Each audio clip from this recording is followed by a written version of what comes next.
ये बजट विकसित भारत के चार स्तंभ युवा, गरीब, महिला और किसान सभी को एम्पावर करेगा।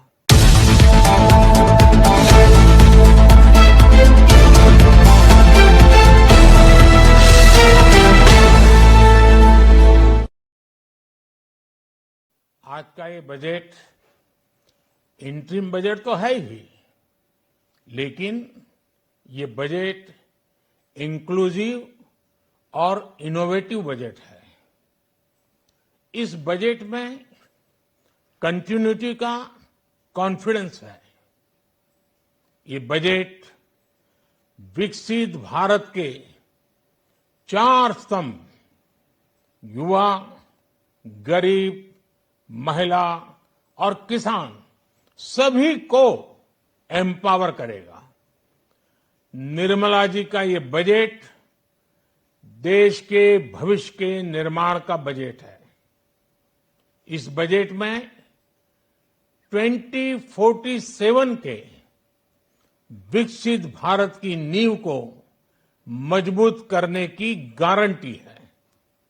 मैं निर्मला जी और उनकी टीम को बहुत बहुत बधाई देता हूं। साथियों, इस बजट में युवा भारत की युवा आकांक्षाओं का, भारत की यंग एस्पिरेशंस का प्रतिबिंब है।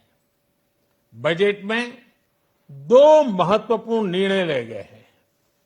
रिसर्च और इनोवेशन पर 1,00,000 करोड़ रुपए का फंड बनाने की घोषणा की गई है।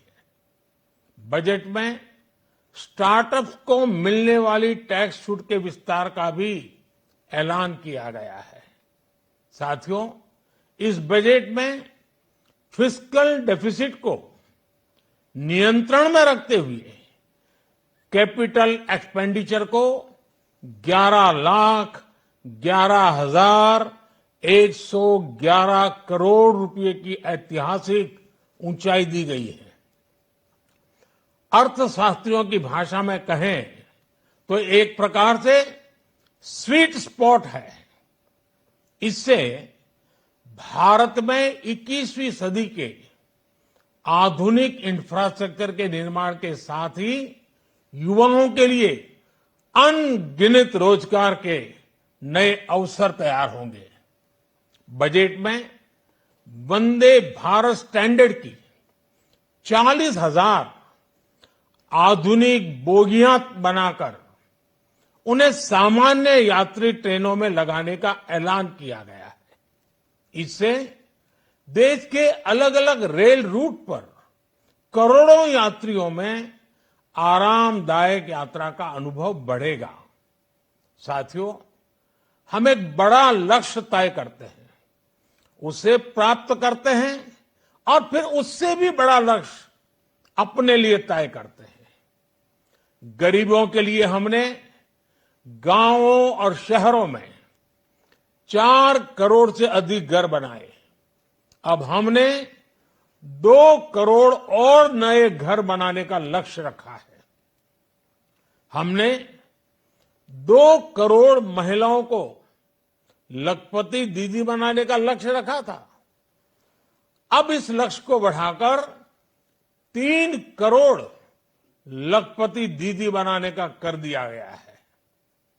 आयुष्मान भारत योजना ने गरीबों की बहुत मदद की है। अब आंगनवाड़ी और आशा वर्कर उन सबको इस योजना का लाभ मिलेगा। साथियों, इस बजट में गरीब और मध्यम वर्ग को एम्पावर करने, उनके लिए आय के नए अवसर बनाने पर भी बहुत जोर दिया गया है। रूफटॉप सोलर अभियान में 1 करोड़ परिवारों को सोलर रूफटॉप के माध्यम से मुफ्त बिजली प्राप्त होगी। इतना ही नहीं, सरकार को अतिरिक्त बिजली बेचकर लोगों को 15 से 20 हजार प्रतिवर्ष की आय भी होगी और ये हर परिवार को होगी। साथियों, आज जिस इनकम टैक्स रेमिशन स्कीम की घोषणा की गई है, उससे मध्यम वर्ग के करीब 1 करोड़ लोगों को बड़ी राहत मिलेगी। पिछली सरकारों ने सामान्य मानवी के सिर पर दशकों से ये बहुत बड़ी तलवार लटका कर रखी थी। आज इस बजट में किसानों के लिए भी बहुत महत्वपूर्ण और बड़े निर्णय लिए गए हैं। नैनो डीएपी का उपयोग हो, पशुओं के लिए नई योजना हो, पीएम मत्स्य संपदा योजना का विस्तार हो और आत्मनिर्भर ऑयल सीड अभियान हो। इससे किसानों की आय बढ़ेगी और खर्च कम होगा। मैं एक बार फिर सभी देशवासियों को इस ऐतिहासिक बजट के लिए शुभकामनाएं देता हूं। बहुत बहुत धन्यवाद।